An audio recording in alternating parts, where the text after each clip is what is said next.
Pessoal, então vamos continuar aqui o Jornal da Fórum, aqui com o nosso amigo Vadir Damus, secretário nacional do consumidor. Vadir, tudo bem? Seja bem-vindo. Tudo bem, Miguel.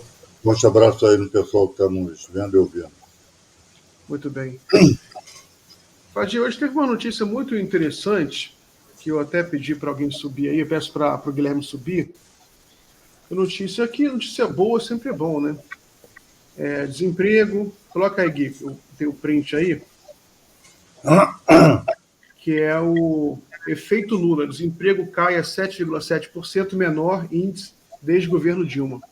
Coloca aí na tela. Segundo o IBGE, 99,8 milhões de brasileiros estão empregados, maior índice da série histórica iniciada em 2012. 7,7%. Menor índice desde o governo Dilma, desde 2015. Pode tirar, Gui. Vadir, eu lembro que eu... Pode tirar, Gui, pode tirar.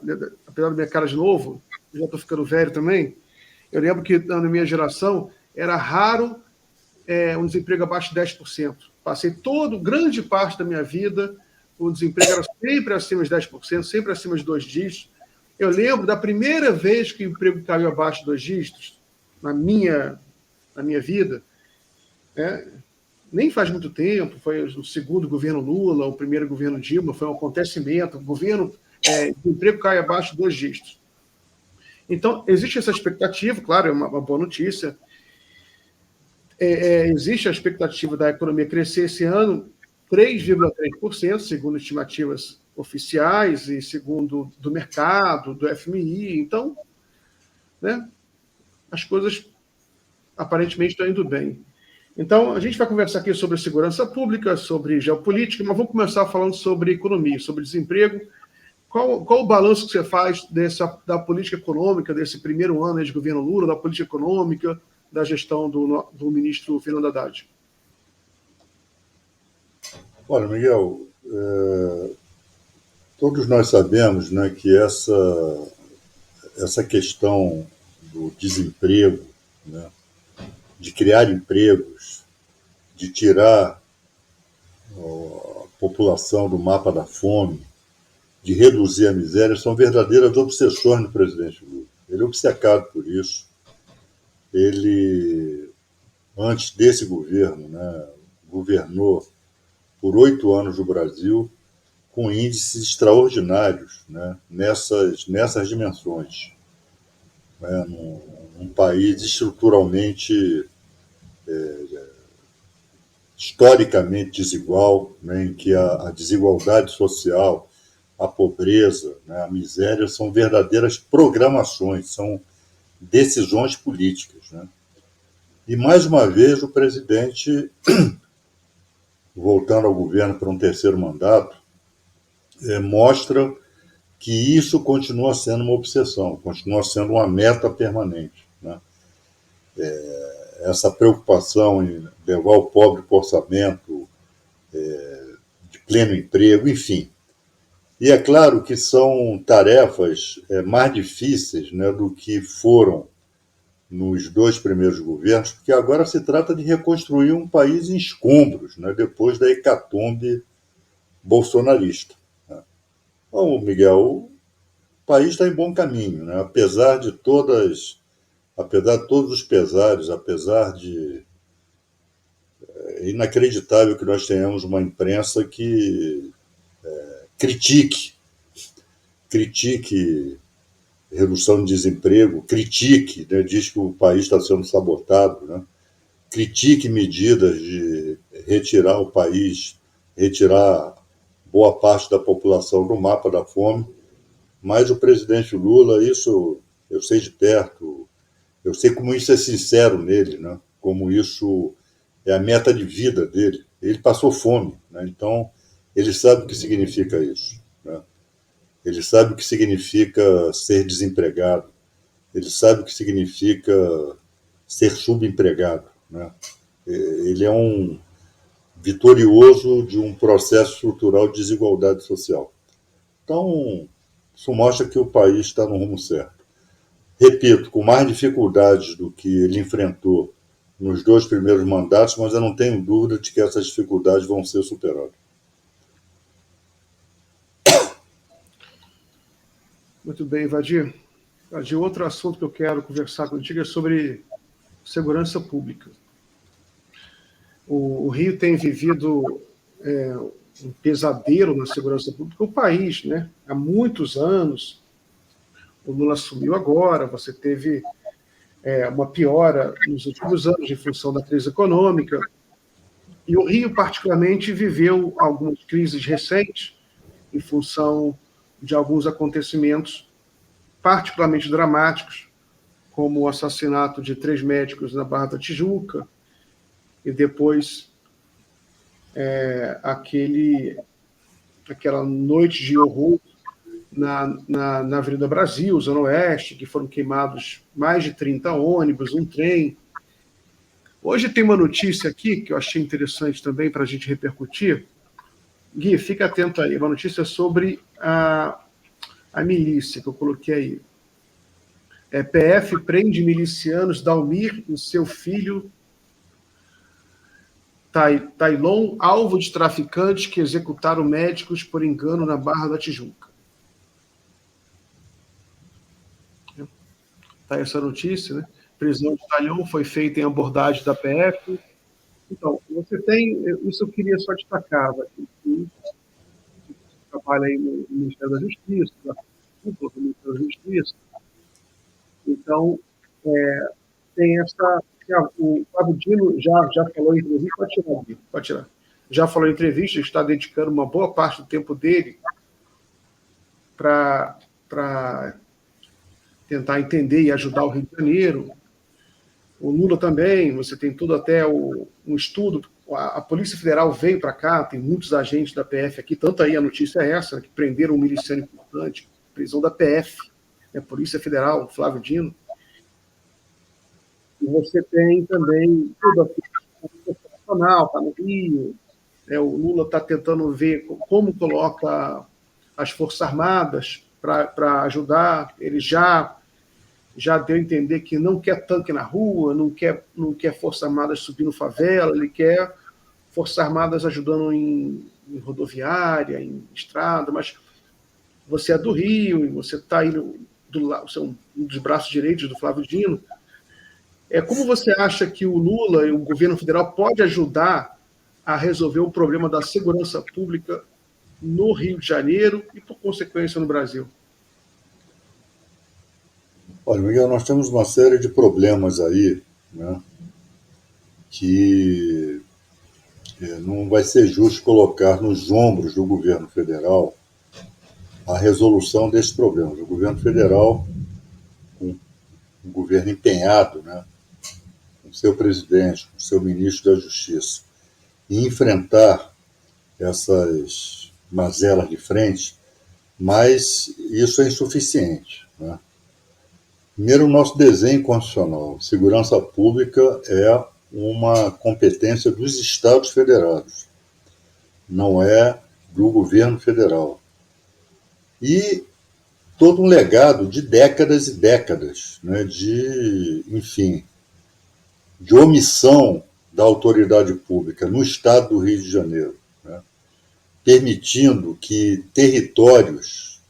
vastos territórios do estado do Rio de Janeiro, particularmente da cidade do Rio de Janeiro, fossem tomadas por grupos criminosos, determinados locais por bando de traficantes, outros locais por milícia, né, que nós sabemos são integradas, inclusive, né, por militares, policiais militares, bombeiros, enfim, ex-policiais.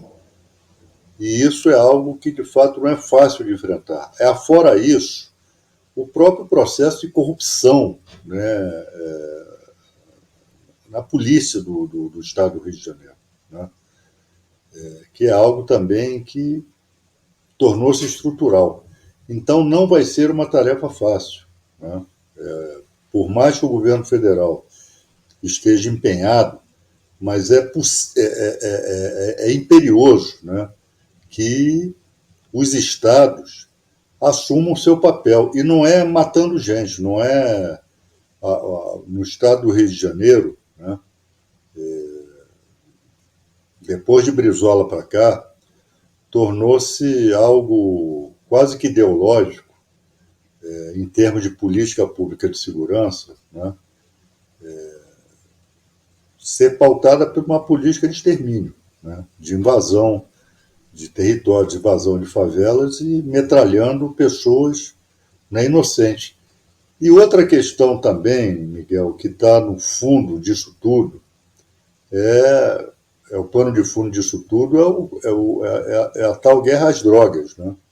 Que já mostrou que não deu certo, só trouxe mortandade.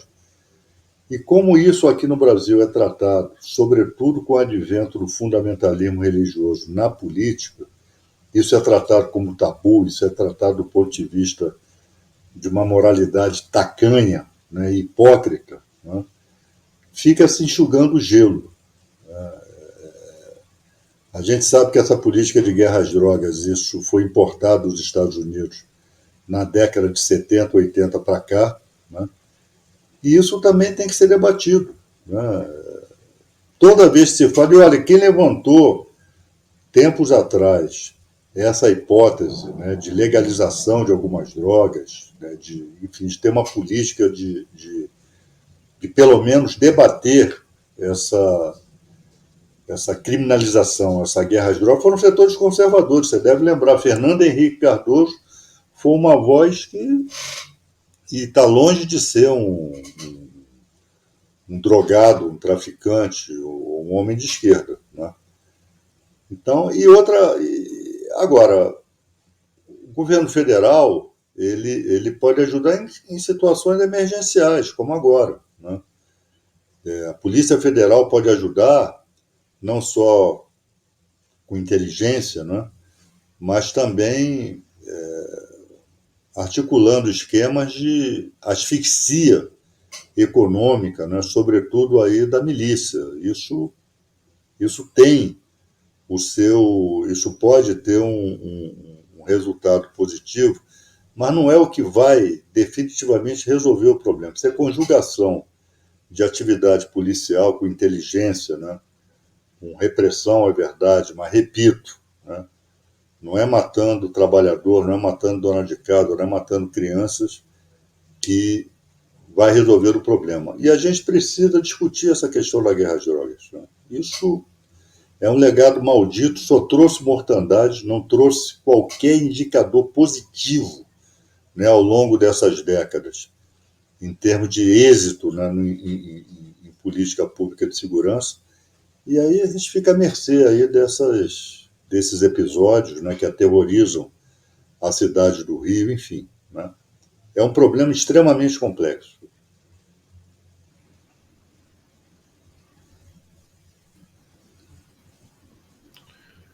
Vadir, então, outro assunto é sobre os avanços aí nessa investigação contra o Sérgio Moro, né? Eu sempre quero falar sobre a Lava Jato aqui com você, se você não sentir a vontade, você fala, porque você é uma referência nacional na crítica à Lava Jato. A gente teve um evento importante nos últimos dias, balanço crítico da Lava Jato, organizado aí pelo Xixa, pelo Maurício Dieter, muito material interessante. Ainda quero até assistir algumas coisas que eu ainda não tive oportunidade.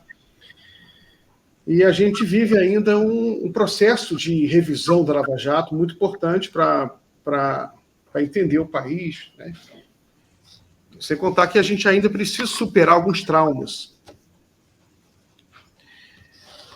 Eu queria saber se... aí agora a gente tem por exemplo, há uma expectativa grande como será o julgamento do Sérgio Moro no Tribunal Regional Eleitoral em Curitiba, que vai ser julgado, se será cassado ou não. Eu queria saber se você está acompanhando alguma coisa disso, qual é a sua expectativa em relação a como o Brasil está virando essa página, como a história está se desenvolvendo em relação à Lava Jato, na sua opinião? Primeiro, não tem qualquer dificuldade em debater Lava Jato. Eu me sinto muito à vontade enfim, e continuo e sempre reafirmo, né, que esse ajuste de contas tem que acontecer, porque a Lava Jato ela foi uma grande organização criminosa, né? A Lava Jato trouxe danos dos quais o país até hoje não se recuperou. A Lava Jato foi sinônimo não só de injustiças, né? Injustiças processuais, né? Na perseguição de gente que depois não contra pessoas contra as quais, né, não é só o presidente Lula, mas pessoas contra as quais não se conseguiu demonstrar culpa, né? Não se conseguiu demonstrar que eram efetivamente criminosos. E a Lava Jato, ao contrário do que ela anunciava, acabou sendo um retrocesso no chamado combate à corrupção aqui no Brasil, porque provavelmente por conta das nulidades, né, que a Lava Jato ela só poderia ter isso naquilo que ela se propôs, praticando nulidades, né? Não existiria Lava Jato se houvesse respeito à Constituição, à lei, ao processo penal, ao Código Penal. A Lava Jato tinha que ser o que ela foi, né? Ilegal, arbitrária, agindo fora da lei, né? O seu êxito deve ser acreditado a isto, a ilegalidade, por mais paradoxal que isso possa parecer. E com isso, com essas nulidades que ela semeou ao longo das suas inúmeras aí, investigações, entre aspas, com certeza livrou a cara de pessoas que possivelmente, provavelmente, cometeram crimes de corrupção e outros desmandos. E afora o saldo político, né? O bolsonarismo tem uma linha direta com a Lava Jato, né? O advento de Bolsonaro como presidente da República decorre diretamente da Lava Jato. Então, esse balanço é necessário, né? E esse ajuste de contas se impõe, né? Sérgio Moro hoje, juntamente lá com seus comparsas lá, Dallagnol, etc., são pessoas irrelevantes, são pessoas absolutamente desimportantes, mas têm que pagar pelos seus crimes, né? Eu espero que essas investigações, né, que essas investigações, que eu também espero que o Ministério Público adote, né, rompa com o corporativismo e rompa com a cumplicidade que demonstrou com o lavajatismo, né, ao longo dos últimos anos, né, leve essa turma ao banco dos réus.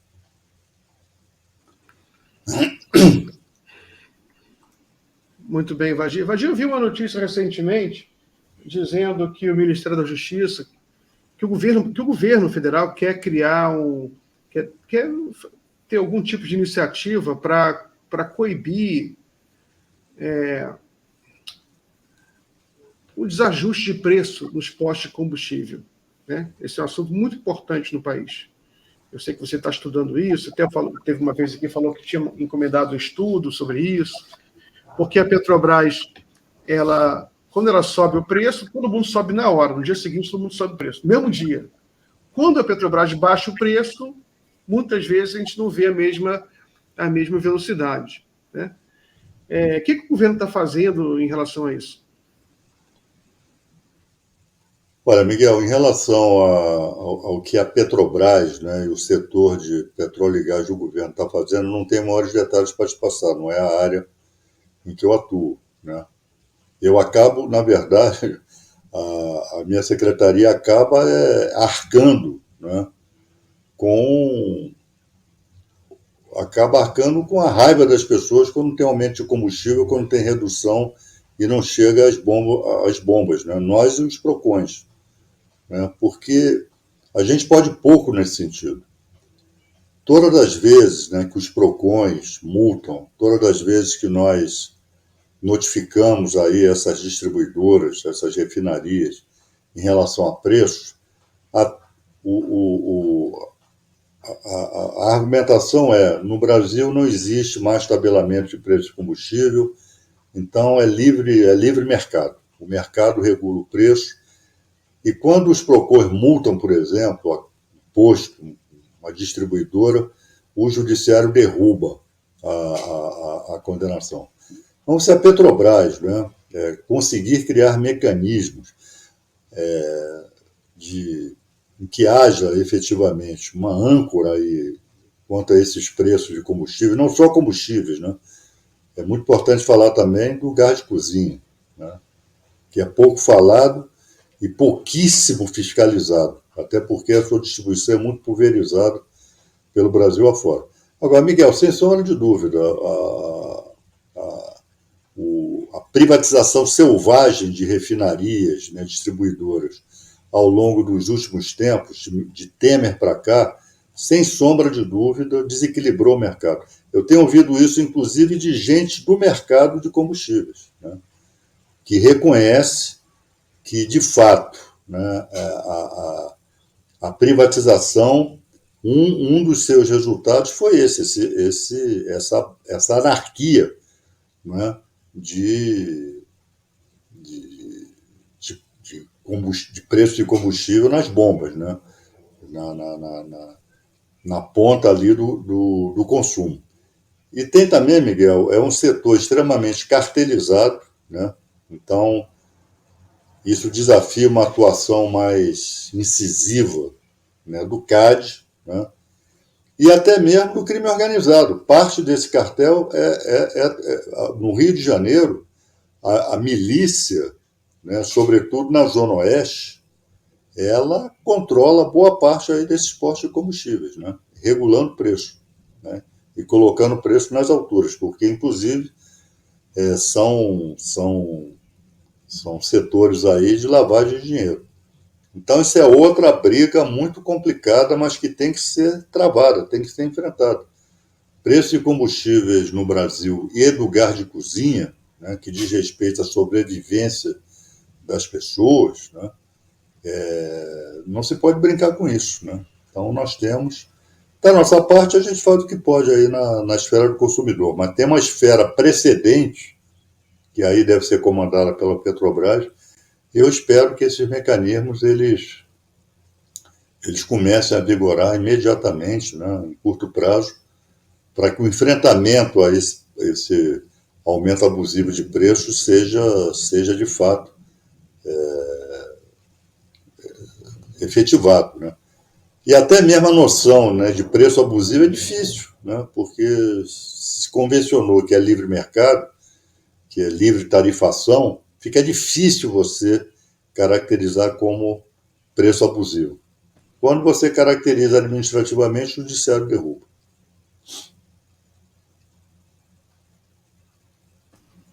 Lembrei aqui que o ex-presidente Bolsonaro ele comentou essa questão do aumento do preço do botijão de gás, chegou a falar que chegou a propor uma ideia das pessoas se reunirem no condomínio, na região, para comprar em conjunto, todo mundo comprar em conjunto numa distribuidora, na Petrobras, né? Alguém esqueceu de dizer para ele que isso já é feito no Rio de Janeiro, a milícia faz isso, né? A milícia faz isso, só que ela impõe o preço que ela quer, é outro problema. Mas, Vadir, uma pergunta, o seu nome, Vadir Damus, é de qual nacionalidade? Libanesa. Meu avô era de uma cidadezinha no Líbano, que eu não conheço o Líbano. Eu perdi várias chances na minha vida de visitar, mas que é um belíssimo país, que é uma bela cidade, Zarli, era a cidade do meu avô. Então, eu tenho efetivamente uma ascendência, né, libanesa, árabe-libanesa. Então, eu perguntei isso para fazer uma pergunta sobre como é que você está vendo aí essa situação aí dramática que, claro, está deprimindo o mundo inteiro, né? O planeta inteiro é uma nuvem negra sobre todo o planeta, ninguém consegue não ver isso, né? Está mexendo com a geopolítica global, geopolítica mundial. Como você está vendo aí essa guerra no Oriente Médio? Essa nova guerra, crise, nem sei como dizer isso, esse massacre que está vendo.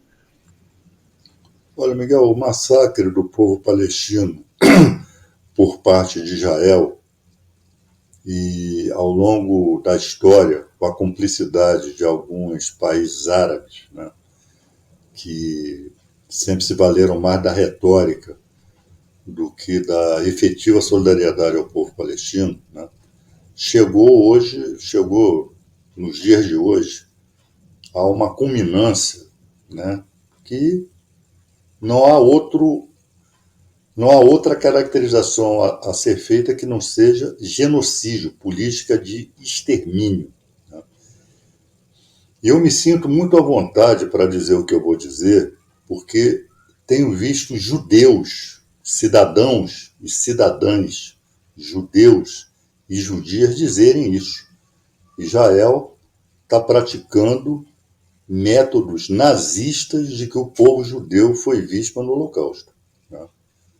Então, eu estou aqui reproduzindo, verbalizando, né, opiniões que partem de importantes segmentos de judeus em todo o mundo, inclusive em Israel, né? Há um grupo lá de rabinos antisionistas, antifascistas, que estão sendo duramente reprimidos e censurados lá em Israel. Ninguém pode acusá-los de terroristas, né? Que dizem exatamente isso, né? Então, estamos vendo também, Miguel, a absoluta impotência da ONU, né? A exemplo que aconteceu com a sua antecessora, no começo do século XX, a Liga das Nações, né? Esse desenho da ONU, o desenho do Conselho de Segurança, você deve lembrar, isso foi urdido, né, na Conferência de Yalta, em fevereiro de 1945, com Stalin, Churchill e Roosevelt, né? Esse veto, esse direito a veto, né, que as 5 potências, então, ali estabelecidas como aquelas que seriam detentoras do poder de veto, isso acaba fazendo com que o Conselho de Segurança e o plenário das Nações Unidas sejam absolutamente impotentes. Israel ignora solenemente, ao longo de toda a existência da ONU, todas as suas resoluções, né, no sentido da ocupação ilegal de territórios. Israel ignora completamente isso. É claro que Israel é bancada ali, né, militarmente, economicamente, né, geopoliticamente, pelos Estados Unidos. Não há mais o contraponto da extinta União Soviética. Então, isso. E é por isso que o presidente Lula, a diplomacia brasileira, tem cobrado, tem que redesenhar esse Conselho de Segurança, tem que rever essa política do veto, né? Então, uma resolução do Brasil, que foi considerada por todo mundo uma resolução de bom senso, realista, ali para aquele cenário de extermínio, simplesmente teve o veto dos Estados Unidos e pronto, né? E todos aqueles 12 votos favoráveis não valem absolutamente nada, né? Quando ou Estados Unidos, ou Rússia, ou França, ou China, né, resolvem vetar. Então, isso é algo, né, que volta com toda a força, né, essa necessidade de redesenhar a ONU, o seu Conselho de Segurança, e particularmente essa ideia do direito a veto de uma, né, desses 5 países, né, é algo que volta com toda a força aí por conta do que está acontecendo nesse genocídio, né, que está sendo submetido o povo palestino. A ONU não pode fazer nada, porque os Estados Unidos vetam e acabou. Bom, só a última pergunta: como você avalia a posição do Lula, a postura do Lula como presidente do Conselho de Segurança da ONU, do Brasil, da diplomacia brasileira como um todo, né, do Lula em particular, durante essa crise aí no Oriente Médio? Olha, Miguel, a diplomacia brasileira ela é respeitada no mundo todo, né? A diplomacia brasileira é um serviço, serviço público, né, e de Estado muito elogiado no mundo todo, é de excelência, né, um trabalho de excelência, e todo mundo elogiou a conduta, até mesmo, né, setores da imprensa aí que torcem o nariz para o presidente Lula e para o seu governo, tiveram que se render que foi uma condução equilibrada, né, que foi um comportamento colaborativo, né, firme em relação ao que está acontecendo lá na faixa de Gaza, né, e, enfim, foi mais um episódio aí em que a diplomacia brasileira se sai bem. Nem Bolsonaro conseguiu, né, em termos gerais, desqualificar a diplomacia brasileira. Né? Nem ele conseguiu isso, nem o seu governo, nem com ministros, né, que tentaram enxovalhar a nossa política externa, isso foi alcançado. Né? Então, a atuação do Brasil, aí, a condução do Brasil nesse mês, né, que o pessoal talvez não atende muito para isso, há um rodízio, né, na presidência do Conselho de Segurança, foi a vez do Brasil, esse rodízio dura um mês, e o Brasil se ouve muito bem. Né? Isso é um consenso internacional. Maravilha. Vadir, agradeço muito a sua participação, terminando aqui nosso bloco. Forte abraço, boa semana para você. Bom trabalho aí. Até a volta, forte abraço aí em todo mundo.